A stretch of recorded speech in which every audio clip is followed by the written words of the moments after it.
Friends, భారతదేశం సరిహద్దులో యుద్ధ మేఘాలు కమ్ముకున్నాయా? యుద్ధం వచ్చే అవకాశం ఉందా? సరిహద్దుకు ఆవల పాకిస్తాన్లో ఏం జరుగుతోంది? ఈ అంశాలు ప్రతి భారతీయుణ్ణి కలిచివేస్తున్నటువంటి పరిస్థితి. ప్రతి భారతీయుడు ఇలాంటి అంశాలని తరచి వీక్షిస్తున్నటువంటి పరిస్థితి.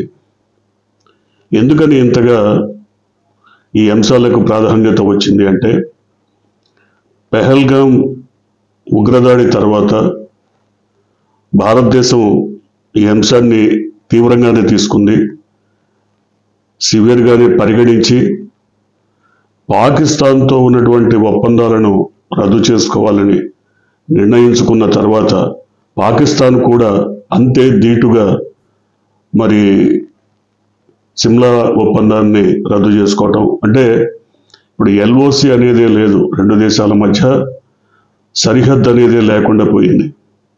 అలాగే భారత్ నిర్ణయంతో కోట్లాది మంది పాకిస్తాన్ వాసులు దాహార్తికి తలడెల్లిపోతున్నటువంటి పరిస్థితి. సింధు నది జలాలు పాకిస్తాన్లో ప్రవేశించే అవకాశం లేదు. ఎవరైతే పాకిస్తాన్ వాసులు భారత్లో వీసాపై కానీ అక్రమంగా కానీ చొరబాటు ద్వారా ఉంటున్నారో వారందరికీ ఇంకొకటి 2 రోజులు మాత్రమే భారత్ గడువిచ్చింది.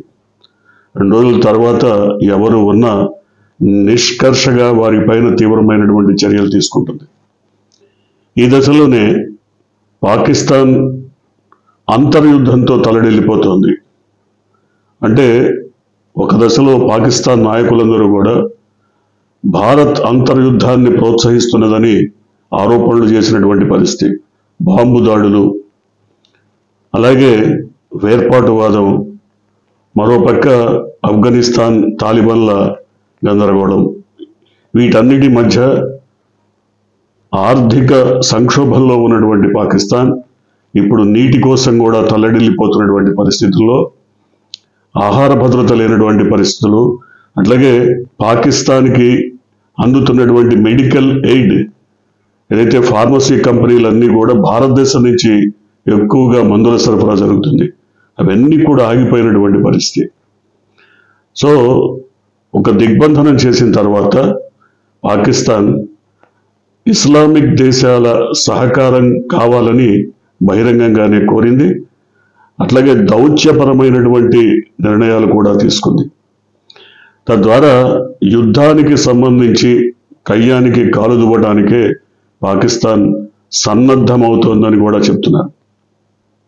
అంటే భారతదేశం కూడా మన మీడియాలో కానీ సోషల్ మీడియాలో కానీ వస్తున్నట్టు యుద్ధం రేపు ఎల్లుండో రాబోతున్నదని చెప్తున్నప్పటికీ ఆచితూచి అడిగేయటానికే భారతదేశం నిర్ణయించుకుంది.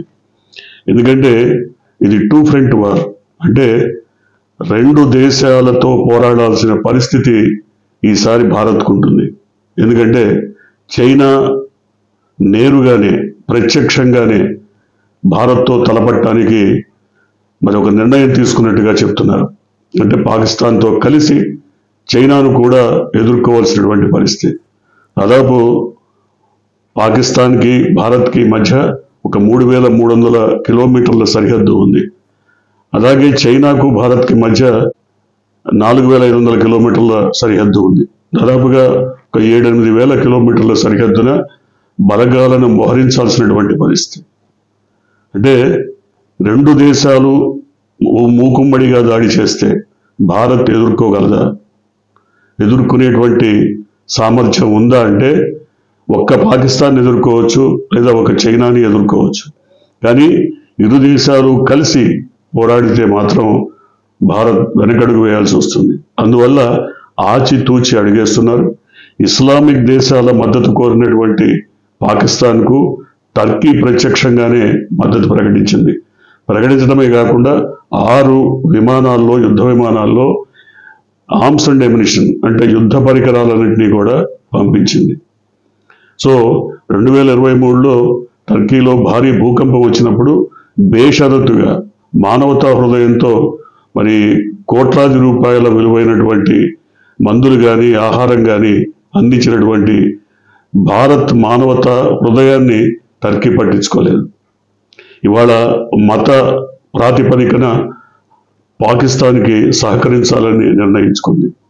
అట్లాగే ఇస్లామిక్ దేశాలన్నిటినీ కూడా పాకిస్తాన్ కోరుతోంది రంగంలోకి దిగమని. అయితే భారత్ ఎందుకు ఆచితూచి అడిగేస్తోందంటే టూ ఫ్రంట్ వార్ కాబట్టి, అంటే రెండు దేశాలను ఎదుర్కోవాలి కాబట్టి ఖచ్చితంగా ఈసారి నేరుగా యుద్ధం చేయకుండా పరోక్ష యుద్ధానికే, ప్రాక్సీ వార్కే భారత్ మొగ్గు చూపుతోంది. అంటే అంతర్గత కొమ్ములాటలు పాకిస్తాన్లో పెరిగిపోయినప్పుడు, వేర్పాటువాదం పెరిగిపోయినప్పుడు, పాకిస్తాన్ సైన్యం మీద మరి ప్రజల తిరుగుబాటు చేసినప్పుడు పాకిస్తాన్ తలడిల్లిపోతున్నది. ఇప్పుడు అదే జరుగుతోంది. పాకిస్తాన్ ఆర్మీ చీఫ్ కూడా మరి తన కుటుంబాన్ని అయితే ఇప్పటికే దేశం దాటించారు. ఆయనకు కూడా రహస్య స్థావరాల్లో, బంకర్స్లో దాక్కున్నారన్న వార్తలు వస్తున్నాయి. కొంతమంది అయితే ఆయన కూడా దేశం దాటి వెళ్ళిపోయినాడని చెప్తున్నారు. అట్లాగే ఆర్మీలో కూడా చీలిక వచ్చింది. భారతదేశంతో యుద్ధాన్ని అనవసరంగా కొని తెచ్చుకోవడం ఎందుకని ఆర్మీలో ఒక వర్గం భావిస్తుంటే, యుద్ధం చేయాల్సిందే, 1000 ఏళ్ళైనా సరే భారత్తో యుద్ధం చేస్తామని కొంతమంది ముష్కరులు, తీవ్రవాద, ఉగ్రవాద మూకలు చెప్తున్నాయి. సో ఈ రకమైనటువంటి పరిస్థితులు అవతల పాకిస్తాన్లో ఉన్నాయి. కానీ భారతదేశంలో ప్రధానికి కానీ లేదా ప్రభుత్వానికి కానీ సైన్యానికి కానీ ప్రజలందరూ కూడా ముక్త కంఠంతో సంఘీభావం ప్రకటించినటువంటి పరిస్థితి. సో ఇక్కడెక్కడ భేషజాలు కానీ లేదా భేదాభిప్రాయాలు కానీ ఏమీ లేవు. అందరూ కూడా ముక్త కంఠంతో సైన్యానికి, త్రివిధ దళాలకు, అట్లాగే ప్రభుత్వానికి వెన్నుదన్నుగా నిలబడ్డటువంటి పరిస్థితి. అయితే భారత్ అమ్ముల పొదిలో ఇప్పుడున్నటువంటి ఏవైతే మిజైల్స్ కానీ ఇతర వైమానిక లేదా నౌకాదళానికి సంబంధించినటువంటివి కానీ ఇవన్నీ కూడా ఒక పాకిస్తాన్తో యుద్ధం చేస్తే పైచేయి సాధించడానికి వీలవుతుంది.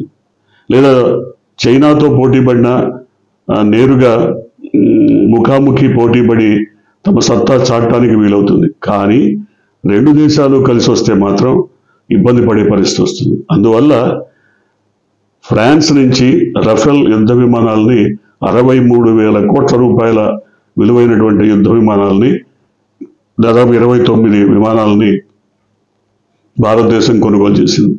అయితే ఏ దేశం కొనుగోలు చేసినా, ఎవరు అమ్మినా, మనం కొన్న వెంటనే ఇంటికి తెచ్చుకునేటువంటి అదేదో టీవీనో లేకపోతే ఏసీనో ఫ్యానో కాదు. విమానాల పరిస్థితి ఏంటంటే దానికి తగినటువంటి సాంకేతిక శిక్షణ ముందు భారత సైన్యానికి ఇస్తారు. దానికి దాదాపు 2 ఏళ్ల కాలం పడుతుంది.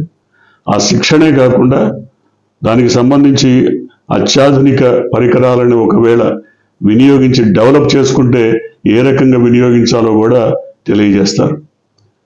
అంటే ఇప్పుడు రఫేల్ కనుక మన దగ్గరికి వస్తే 29 విమానాలు మన దగ్గరికి వస్తే అవి నేరుగా షాంఘై దాకా, చైనాలోని షాంఘై దాకా, బీజింగ్ దాకా మరి గురి చూసి కొట్టేటువంటి అత్యాధునిక సామర్థ్యం గల యుద్ధ విమానాలు అవి. సో అంత శక్తి సామర్థ్యాలు ఉన్న వాటిని వినియోగించాలంటే వాటికి సాంకేతిక పరిజ్ఞానం చాలా అవసరం. కాబట్టి ఆ శిక్షణ ఇప్పుడు భారత్ వైమానిక దళం పొందుతోంది. 2031 నాటికి, అంటే ఇంకా 6 ఏళ్ళు టైం ఉంది. ఈ 6 ఏళ్లలో వాటిని అభివృద్ధి చేయటం కానీ, వాటికి తగిన శిక్షణ పొందటం కానీ, వాటిని భారత్కు తరలించటం కానీ ఇవన్నీ జరిగేటప్పటికీ 2031 వస్తుంది. ఈ లోపు మనం యుద్ధం చేయాలంటే మరి చైనాలోని పట్టణాల మీద కానీ లేదా ప్రధాన స్థావరాల మీద కానీ మన శక్తి సరిపోకపోవచ్చు. అందువల్ల రఫేల్ యుద్ధ విమానాలు 2031 నాటికి వస్తాయి. ఈ లోపు శిక్షణ, సాంకేతిక పరిజ్ఞానం ఇవన్నీ తీసుకుంటోంది భారత్. ఏది ఏమైనా ఆచితూచి అడిగేస్తున్నటువంటి భారత్ ఇప్పుడు ఏదైతే పాకిస్తాన్తో ఉన్నటువంటి ఎల్ఓసి అంచున ఉగ్రవాద స్థావరాలు ఏవైతే ఉన్నాయో వాటిని మట్టుబెట్టడానికి రకరకాల ప్రణాళికలు రూపొందిస్తోంది. దానికోసం ఇజ్రాయెల్ సాంకేతిక పరిజ్ఞానాన్ని వినియోగిస్తోంది. ఇజ్రాయెల్కి చెందినటువంటి డ్రోన్స్ అన్నీ కూడా మెరుపు వేగంతో వెళ్ళి ఈ ఉగ్రవాద స్థావరాలని తుత్తునియలు చేసి ధ్వంసం చేసి వచ్చేటువంటి పరిస్థితి. అంటే వాటి నిర్మాణ ఖర్చు కూడా తక్కువ, అవి చేసే యాక్యురసీ అంటే ఖచ్చితమైనటువంటి గురి చూసి కొట్టగల సామర్థ్యం గల డ్రోన్స్ అవి. సో అందువల్ల వాటిని ఎట్లా వినియోగించాలి, ఏ విధంగా వాటిని వాడుకోవాలన్న దాని మీద ప్రస్తుతం భారత్ దృష్టి పెట్టింది. అలాంటి వాటిని వినియోగించి ఇప్పటికే ఇజ్రాయెల్ మరి పాలస్తీనా మీద పైచేయి సాధించింది. అట్లాగే భారత్ ఎందుకు ఇంతగా తటపటాయిస్తోంది లేదా ఆచితూచి అడిగేస్తుందంటే రష్యా ఉక్రెయిన్ వార్ చూసిన తర్వాత చాలామంది అనుకున్నారు ఉక్రెయిన్ ఒక బలహీనమైన దేశం, ఉక్రెయిన్ని రష్యా లాంటి దేశం దెబ్బకొట్టడం చాలా తేలిక, కొన్ని నెలల్లోనే ముగిసిపోతుంది అనుకున్నది ఏళ్ల తరబడి సాగుతున్నటువంటి మరి యుద్ధం.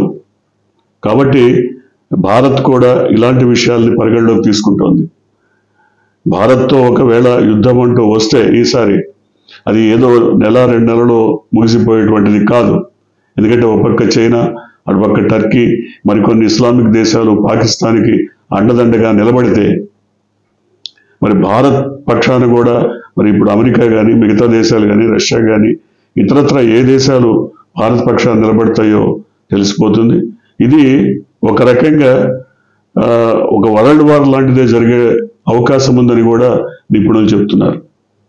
పూర్తిగా ప్రపంచం 2గా చీలిపోయి యుద్ధం చేసేటువంటి పరిస్థితి, అది ఏదో 1 నెల 2 నెలలతో ముగిసిపోయేటువంటి అవకాశం లేదు. దాదాపు నిరంతరం మరి 1 ఏడాదో 2 ఏళ్ళలో కొనసాగేటువంటి పరిస్థితి మనం చూసాం. 71లో మరి తూర్పు పాకిస్తాన్ విముక్తి కోసం పోరాడుతున్నప్పుడు మనం సహాయం చేశాం. బంగ్లాదేశ్ విముక్తి కోసం భారత్ సహాయం చేసింది. అప్పుడు కేవలం 2-3 నెలలు కాదు, దాదాపు 7-8 నెలల కాలం పోరాడినటువంటి పరిస్థితి.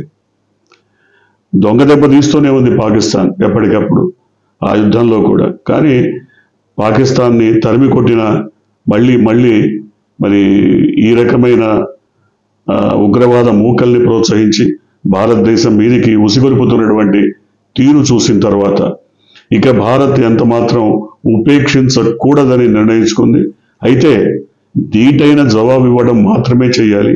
యుద్ధం నేరుగా వస్తే, యుద్ధంలోకి నేరుగా దిగితే ఇప్పటికిప్పుడు మనం తట్టుకునే పరిస్థితి లేదు.